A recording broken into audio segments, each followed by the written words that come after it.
Molweni. Ninjani.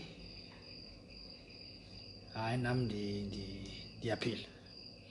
The time now is, I believe, is 6:30. We will be busy with session 3. Then we made a promise. Firstly, we thank you for your advices, which has led now to this kind of an arrangement.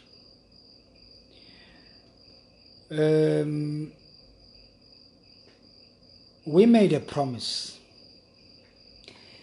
that before we start the business of the day, we will start now by answering some questions that we asked by Musa Ngavu, known as Sabir Muhammad. So we made that promise that we're going to start with that question.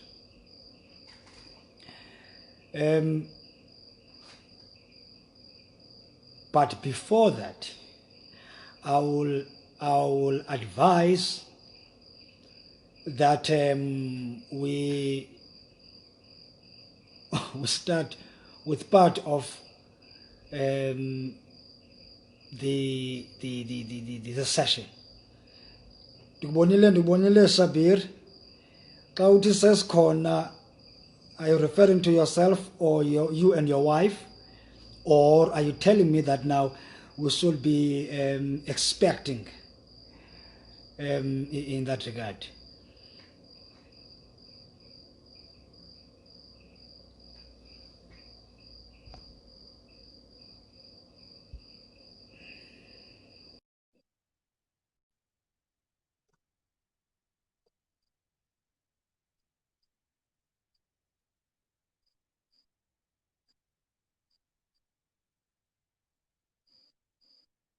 All right. Should I proceed? Hey, whoa, I'm mama wethu. Molo wethu. Kuye nomchakazi. Sorry. All right. Let's start, ladies and gentlemen. Let's start. Right. Let's start. Let's start. We are going to tackle the question of Musa after we are done with the question. Right. Last in our session, in session 2, we started with now the political landscape of our country, where we're looking at now how the apartheid government was oppressing churches in as far as registration requirements are concerned. So now let's move now to another area with regards to now the educational historical context of our country, so that now of the church and also the application of the church for sites, we may understand. Remember, just a reminder that before the Industrial Revolution in Britain, they said there was no schooling. But then when Dutch colonized Cape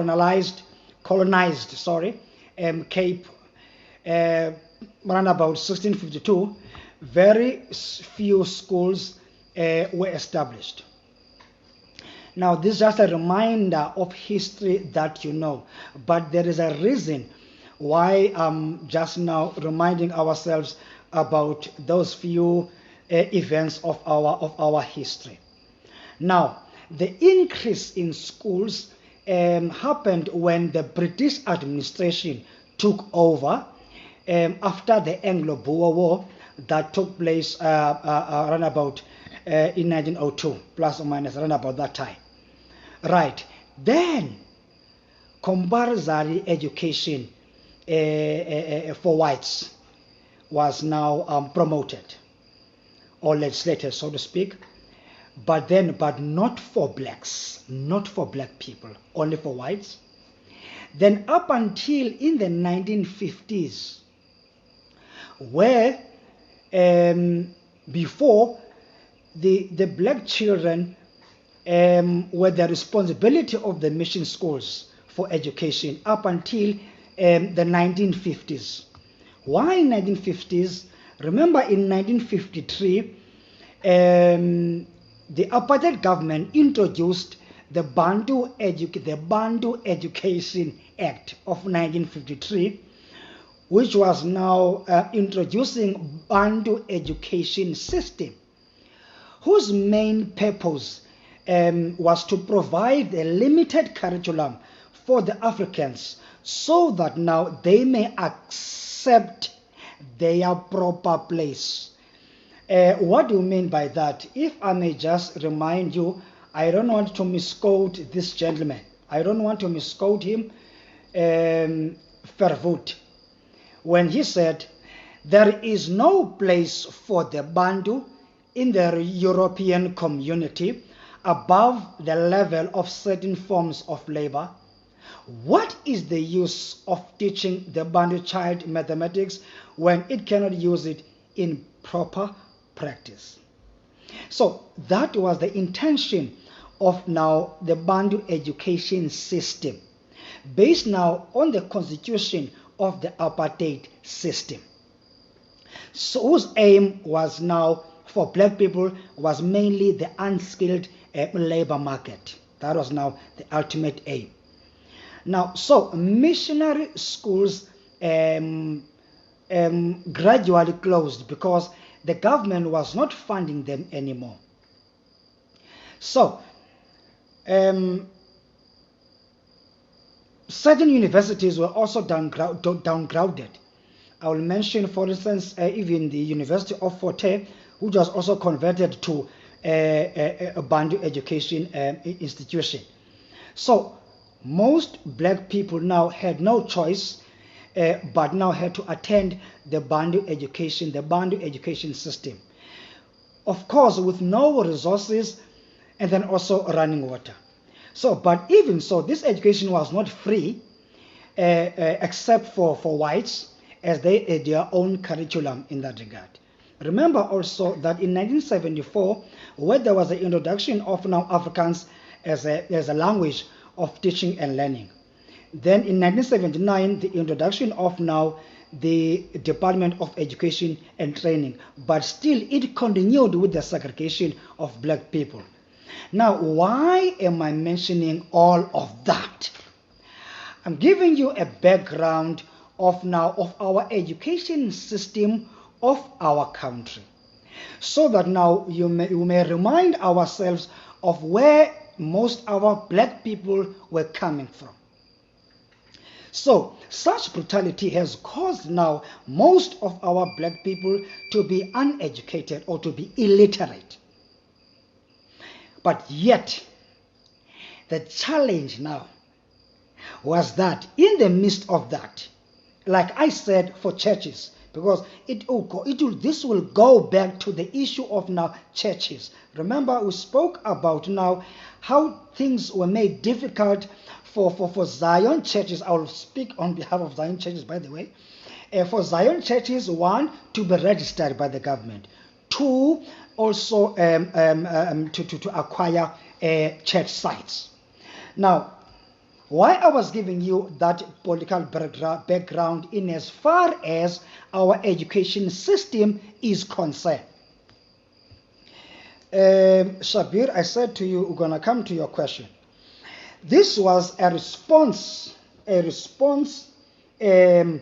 of now the Department of Bantu Administration and Development in Pretoria with regards to the application for a church site which was applied for by the Bantu Congregational Church of Zion. Now,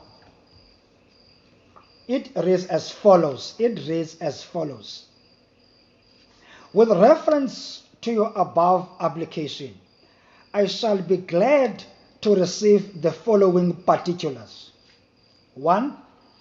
Name of founder and name of present head of the church. 2. A copy of the constitution of the church in one of the official languages. 3. Date of the establishment of the church. 4. The educational qualification and theological training of yourself and that of all the ministers of the church. State the names of the ministers and qualifications opposite each name. And so on. And then it goes as far as also to say another requirement: properties or buildings owned by the church. State the township. If church buildings are already been erected in certain areas, you must also provide the reference numbers in that regard. The funds possessed by the church and the control exercised over such funds. Now, if you just listen to what I've just read, one, the issue of now the funds possessed by the church. Now, remember, most of our people are unemployed, and then at the very same time, if I may just mention the issue of now the church sites and buildings. How did they expect a church to already have, like Zion Church, having now most of its congregants and leaders being people who dropped out of school or even never even attended school due to the oppressive systems that were in place in that regard? So you can see that now from the onset, such requirements were really ensuring that the Zion churches, and then also above all, especially of the Xhosa-speaking group, are really deprived of such chances to acquire sites and also to be registered in that regard. As you can see, as I've mentioned at the point of educational qualifications and theological training qualifications. So how do you expect now people to acquire, to have already such qualifications in that regard? So that is now the status quo. So the question is, in the midst of that, how did Bantu Congregational acquire such sites during the apartheid era in that regard? So like I said before, I gave you the political landscape with regards to the registration of churches, and then also the oppressive requirements that were also based now on racial groups that were different from one racial group to one race to another. And I've also read for you even this one. There's many of them in that regard. So then the question is, how did Bantu Congregational survive all of that? But like I said before, please be patient, because remember, we are now presenting to you the highlights of 64 years of ministry, then which can't really be dealt with in totality just now in few days or in few hours in that regard. So gradually moving along with you, taking you so that now you understand where we come from. Before I move to the next point, Shabir requested that if there could be a slot, either it's 1 minute for any questions before we move to the other area. So that now if there's anyone who wishes to pose a clarity-seeking question, so that now we can also deal with that. But remember, Shabir, your question, which you raised on the last session, we'll deal with it now when we move towards the end of this session. Is there any question before we move to the next area?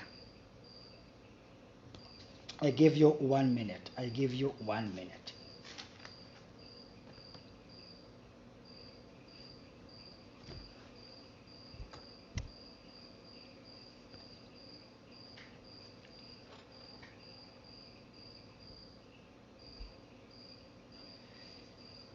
All right.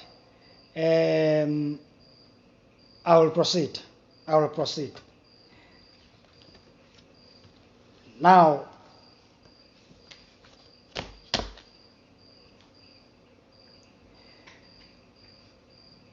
I will now move to the other area. With regards to, I'm gonna get back to the way that now Bantu Congregational acquire those sites, then at the very same time was being registered. But I was explaining you the circumstances under which now all of that was happening. Now also, I will also mention a few things that will also have a contribution towards the success of this church.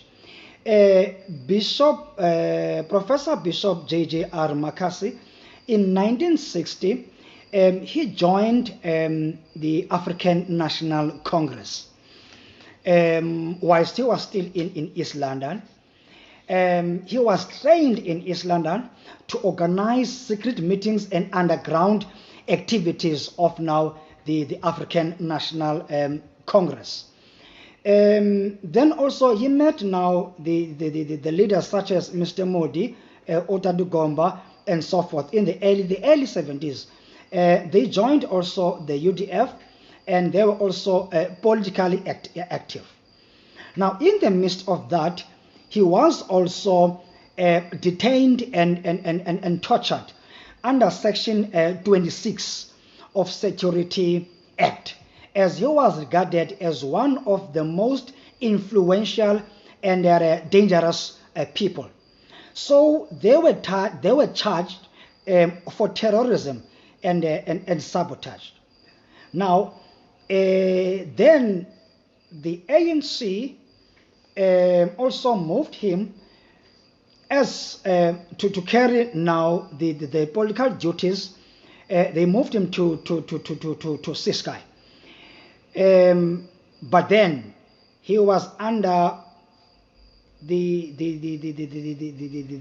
eye of the security system, because already information about him was communicated now to Dr. L.L. Sebe, who was now the Prime Minister then.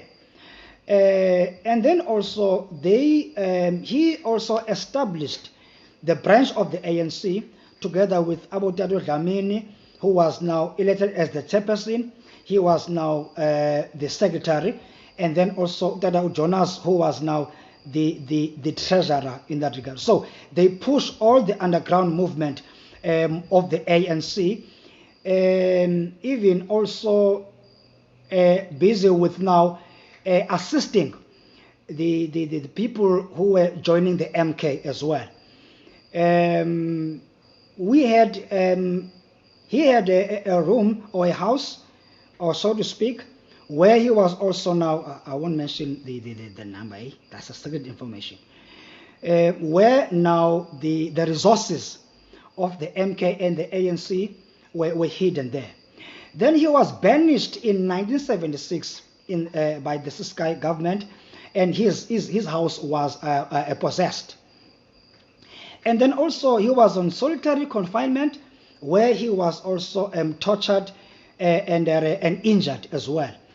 Amongst other things, you will notice that in his left hand He's got an injury where, he's got an injury, got an injury there. He was banned by the law enforcement agencies when he was tortured. They banned him with the plastic. In the midst of that, in that torture, they also forced him to drink a substance that he said it was smelling. But then when he was admitted at hospital, only to find out that now he was now forced to drink an acid. That has caused a damage in as far as now his ribs on the left hand side. So that was now the consequences of, amongst others, of such a torture by the apartheid government. And then also in 1987 as well, as he was in and out of jail, being detained and also tortured as well. In 1987, amongst others, he met now Tata Mkhize, who later joined our church. Tata Mkhize was giving him a lift as he was busy with now the underground duties, activities of the ANC. In his briefcase, he was carrying a document titled Resisting Apartheid. So, but then, unfortunately for him, police got a tip-off from one of the comrades. So hence now, he was caught and then also arrested.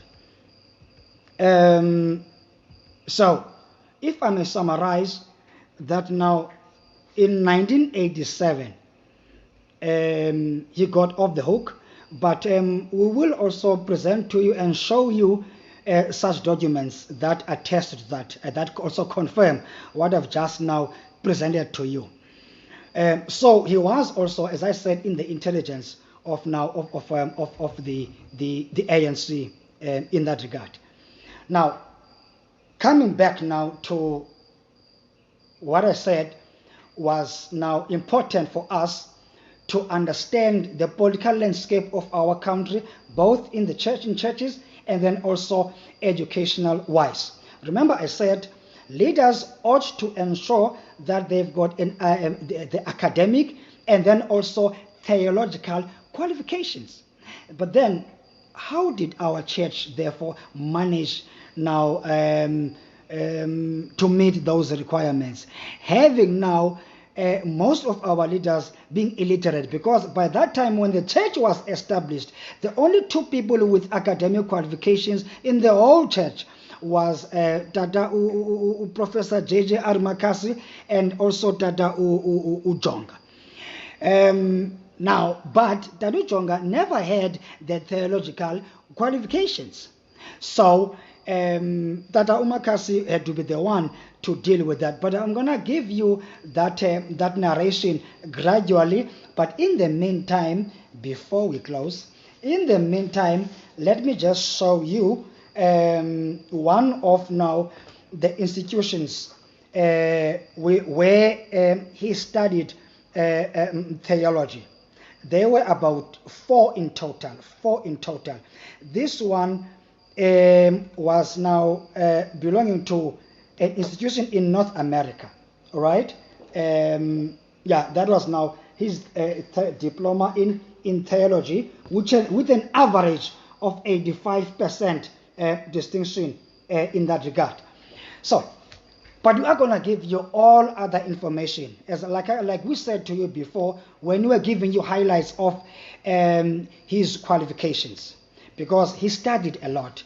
Then we're also going to give information in highlights, by the way, how he managed under those oppressive systems of now the apartheid government in that regard, as we explained the background of now the education system that was so oppressive for black people, and then also for Zion churches in particular. And then, ladies and gentlemen, there was, like I said, a lot of stigma that was now also being attached to Zion churches. Like you said, even by our very own people. Remember at that time, there's also this issue of inkonzo zakwanyama nenkonzo zakwamoya also came in. So the people of Mdantsane or Islander will know very well, especially those of inkonzo zakwanyama, how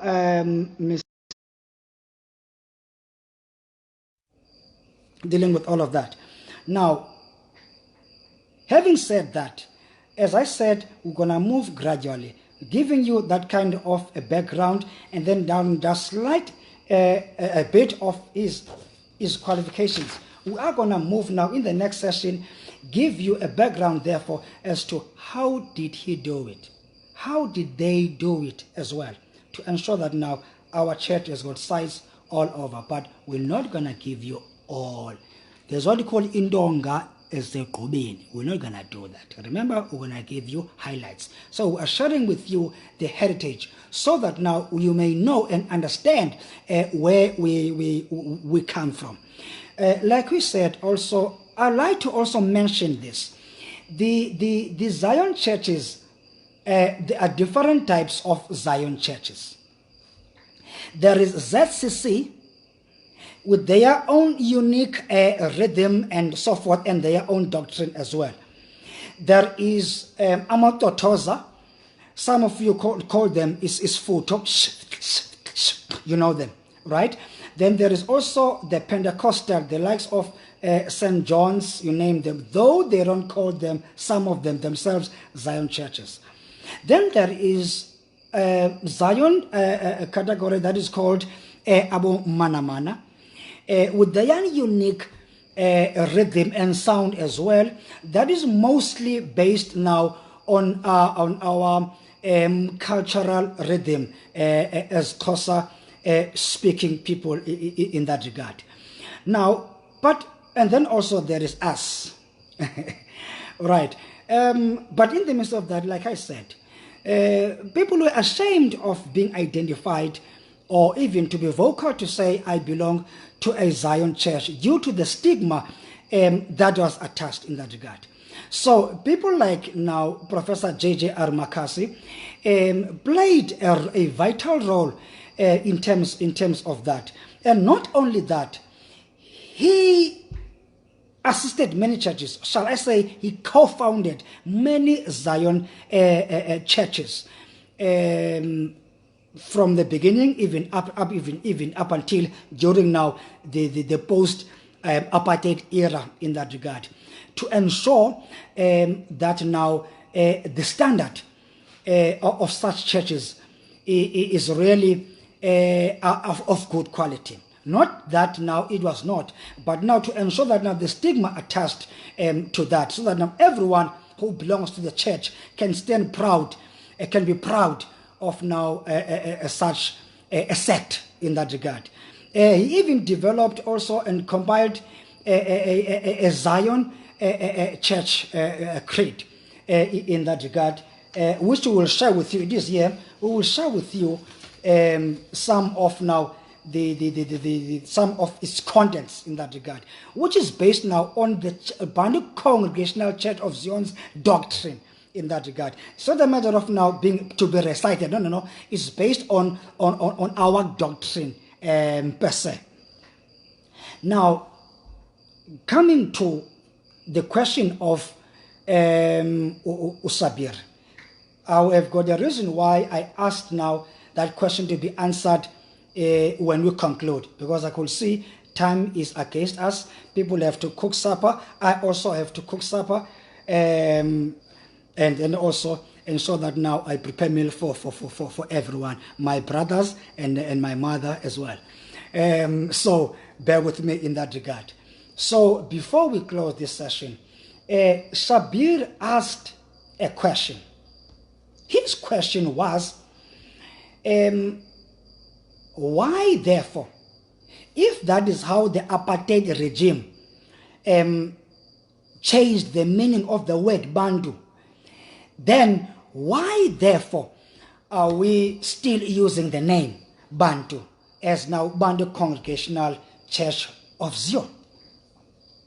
That was a very important question.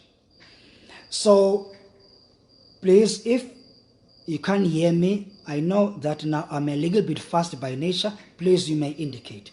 So I'll try by all means to be slow as much as I can. One, Shabir, it is now at this present moment not proper for that name to be omitted. Based now, amongst others, I'll mention one reason at this present moment. And when after I'm done, I'm just gonna give you certain utterances from Professor JJR Makasi. The main reason, amongst others, I'll mention one, like I said. Currently, since 1986 up until now, or shall I say 1982? No. Okay. Since 1986 up until now, Bantu Congregational Church of Zion has always been subjected to battles. So, in other words, in terms of protecting our heritage, we are still in a war, not a war that we initiated, but a war initiated by one of or some of the splinter group, or shall I say people who left the church, or people who broke away the church, though not all of them, right? What have they been doing? They have been making attempts, taking initiatives, not us taking initiatives, but them. They took initiatives. They've been taking initiatives to steal the heritage, to take over the church, to take over the name of the church, to overthrow the church leadership in that regard. Are you with me? So, therefore, we've been to battles of that nature. There are many cases. I won't give you, there are documents here. There are documents of judgments of those cases where now the team led by Professor JJR Makasi, right? They won such cases. So during the apartheid era, even post-apartheid era, that has been happening. I would like to mention, for instance, even post-apartheid era, there was a splinter group that now left us in 1990. I won't mention names of the people in the meantime because the matter is sub judice. You know why? You know what I mean by that. Now, what they did when they left now the church, they now established their church and called themselves Bantu Congregational Church in Zion of Southern Africa. I'm correct, of Southern Africa. That's what they call themselves. But they registered as an NPO. Now, later, they now challenged now the church through lawyers to court, which now they lost the battle again once more in that regard. But now, when started to think that now all is well, again, they did the same in 2004. Now, fraudulently, they stole the registration of the church, according to them. Fraud was committed, and then Professor JJR Makasi investigated that, and then now he got now an access to all such documents, and he challenged the matter, and then that case again was won. Again in 2010, the same splinter group, though they already now even amongst themselves they also broke away, they also now repeated the same. in 2010. Yes, that is in 2010. They did the same again. But unfortunately for them, they lost again the case. Then again, in 20 it started in 2015, but it came to its shall I say a climax in 2018. They made those attempts again once more. So then again, Professor JJR Makasi said, no, let me now also take this battle again. As a result, he won such a battle. Now, what was also amazing or interesting, that in his funeral, some of the people that were involved in such fraud or in such I don't have word to put it, but I don't want to be insulting in that regard, were there in the funeral, and they were crying the loudest. We read the outcomes of such a battle in their presence deliberately, so that in the midst of everything, they may know that we know what they think we don't know in that regard. So, to protect this heritage, at this juncture, it is now the church can be ready to make such alterations in that regard. Yes, of course, knowing very well that now in our context, we also had a different understanding of the definition of the word Bantu. But I'm just giving you that kind of now a background so that you may understand that we still have a responsibility of protecting the heritage that has already been protected through legislation, and then also through the evidence that was undisputed in that regard.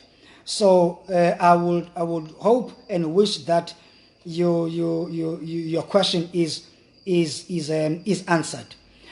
But before I conclude, allow me just to share with you what now Professor JJR Makasi said with regards to those splinter groups that now always make attempts to steal this heritage that has been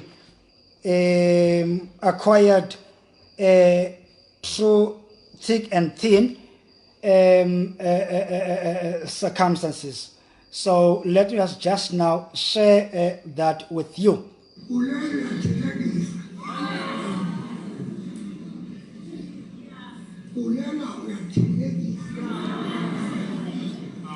This was the funeral of the late Bishop Vumelela.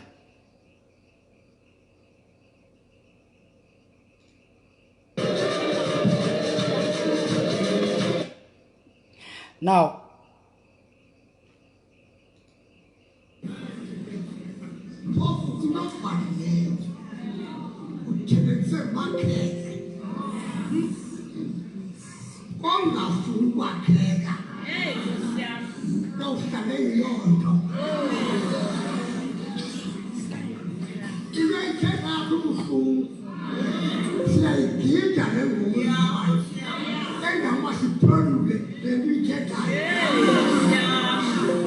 can you hear?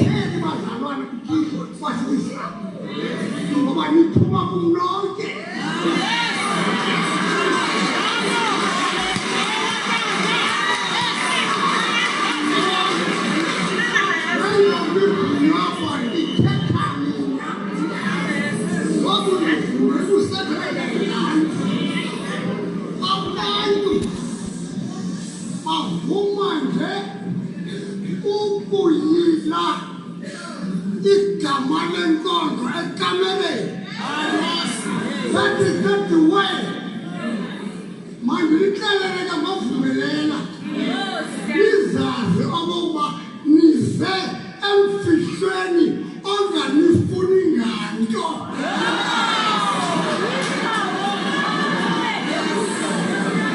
Asibayena akanifunanga. Nini abaningafunanga uThixo lori niyamkhonza.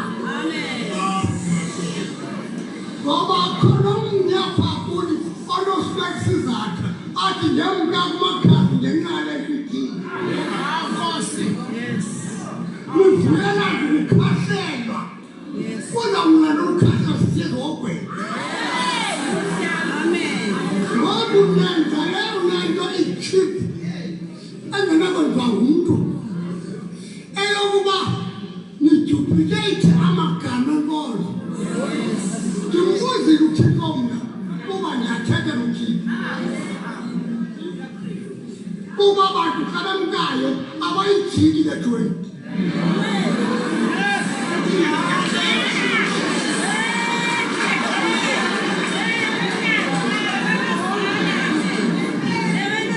Ubona kumhlaza lapha yimngqondo. Ambuza kuthini?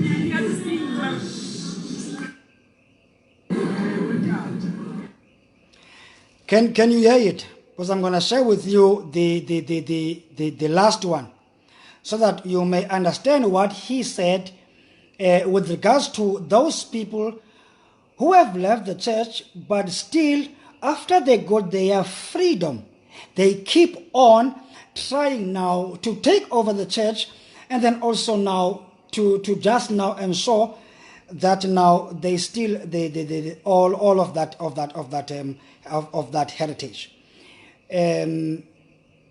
I hope you can hear it properly, but if now the sound is not now is not good for you, please now indicate.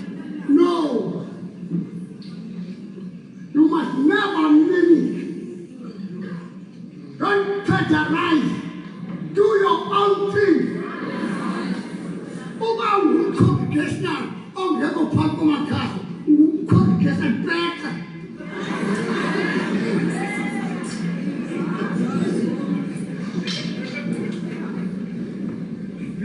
It doesn't mean what to send about you. But the person you have, okay, is setting conversing right. Now, moving over, who couldn't have told Lula. I found it.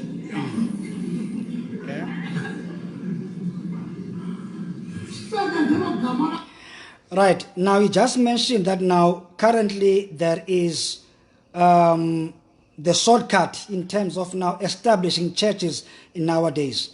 What he meant is that now somehow our system currently has got a loophole of fraud in that regard. And as it has been based now on the experience that we had.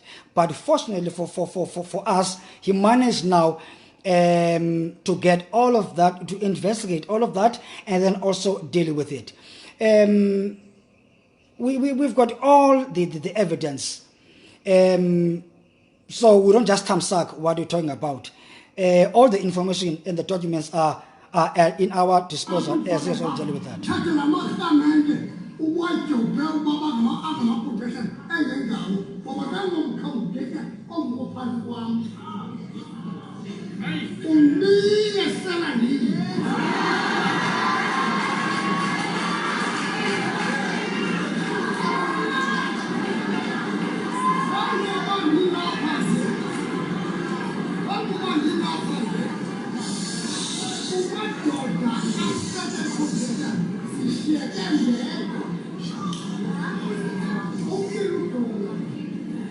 Now, he just mentioned that now, out of all the people that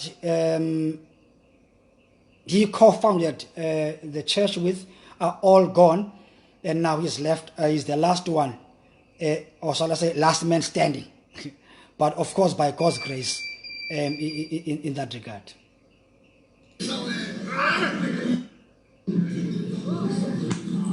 I'm Mkhize kuba novumelela abancedisi. Ndona ngathi sawe. Uba sinabantu thina singabantu abayingayigwegwelezi inyani. Yes. Nawe ndifuna uba noba uqoqodisiwe walahleka wazi uba ithina Congregational. Here he is speaking to Bulela M. He is speaking to Bulela M. Andingoyesu mna. Into na ndayakha. Yena ndiyakhelanga mna. No, ndingakhanga ndedwa. Yiyo le nto ikwavela abantu abafana novumelela abancedisi. Into nawo nathi kuba ufuna ubenzini athika la bholi ikhatywa yenzeke lapho. Namuthatha kum namenza ibhishophu. Kodwa unangoku imizila yakhe eyashiywa ndim isahleli kungoko ndilapha namhlanje. Yaye futhi ndithi egameni kaJesu yethu ofuna ukubamba i-Congregational ngamaqhinga uThixo makamphephethe isiselo yakhe. Sabona? Ngifuna ukuphazamisa.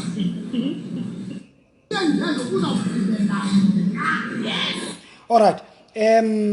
You may listen to that in your own time. You'll find it on YouTube of the 29th of September 2008. Now, I was just giving you, Sabir, that kind of information so that you may understand where we come from. Now, but be rest assured that we always ensure that now we follow his footsteps in terms of dealing with all these matters. One, primarily, he has forgiven all of them. There is no animosity that he has against them. The only time when he will respond is when he's been attacked or the heritage has been attacked. Then, of course, then one has to respond in that regard. So we will share with you those events gradually in as far as now the church history is concerned. So in our next session, therefore, as I've also just given you some kind of a background and then also mentioning now the highlights of the qualifications and then also the skills that he acquired, the community involvement that he had, so that you may know as to what all of that has contributed towards, one, the establishment, two, the growth and progress of now Bantu Congregational Church of Zion. Now, so that you may understand who we are in terms of our identity and character. And then also that involves even the doctrine of the church as to what is our belief system, our Christian belief system as well. So we're going to move gradually with you with all those processes. So for session 1 up to session 3, like I said, we're giving you now the political landscape of our country and then also the circumstances under which now the church was established, and thereafter we share with you now the progress. We're also going to share with you the documents that he drafted and then also publicized, right? Or shall I say his publications as well, based now even on the African tradition and then also even on the Christian religion in that regard. Let me make an example. For instance, the theology syllabus, I don't know now, then in terms of the European history, it will tell you about European churches. The European history of theology will also tell you, when it gives you the history of the church, like I said, it will give you the history of the European churches. Hence now, many believed that now Roman Catholic Church is the first church in this whole world, which is not the truth in that regard, right? There was a church in Africa as early as 323 AD, even before the Roman Empire. that was now researched by the late Professor JJR Makasi. Even in as far as now Africanism is concerned, right? The background. So all of that will be, those highlights will be shared with you, ladies and gentlemen. You would remember as well that during the apartheid era, some of our churches were founded by the state, and then even also the likes of also even the Anglican Church from England, and then also the Roman Catholic Church from Rome, and so on and so on. But there's a syllabus was that was then written by the colonialist architects, and then also the apartheid architects, was now distorted. As you'll also remember that now even the Bible was misinterpreted by the apartheid government based now on the agenda that they were pushing to enhance even the Dutch. So hence now most of the things were unpacked through the Dutch Reformed Church policies in that regard. So we'll give you all of that history. We'll also give you the history of how he met the people like Bayers now dear, right? When he was also now the rep of in the South African Council of Churches. We will give you all that information gradually. So, but for session 1 up to session 3, we wanted to ensure that now you get now the all that background, right? We will give you information as to how did he use his qualification, right? Both in the justice system and then also even in church, to ensure that now Bantu Congregational Church of Zion is where it is up to today, in as far as the development and as far as the progress is concerned. We've got a lot of documents that he drafted.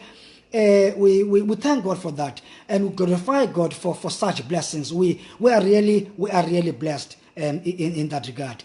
So can we stop there for today, so that now all the information given to you from session 1 up to session 3, you take time to go through it, so that now when we deal with it, when we deal with now session 4, then now you start to understand, get the insight. Then you will understand why we need to protect this heritage, right? We've got no problem of anyone, any splinter group, but the minute now you touch this heritage, then now that becomes a problem. Of course, we'll deal with it in a very Christian way in that regard. We only protect, we don't attack.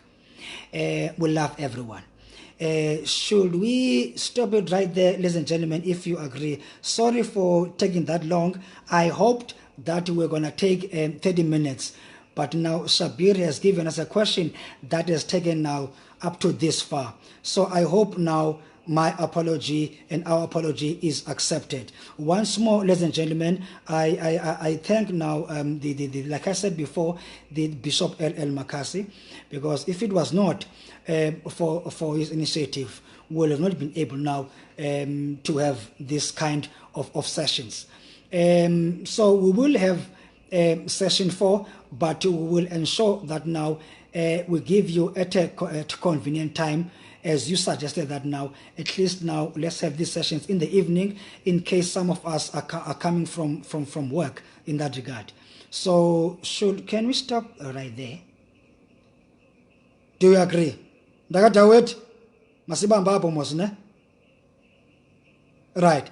Ladies and gentlemen, may God bless you.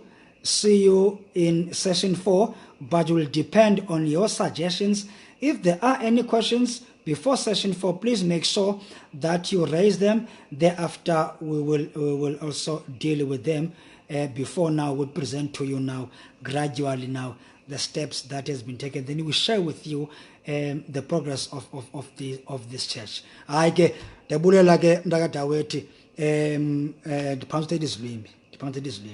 very much, ladies and gentlemen. We appreciate your support. We wish that God can bless us all. Remember, we are all in the body of Christ. We are all in the body of Christ.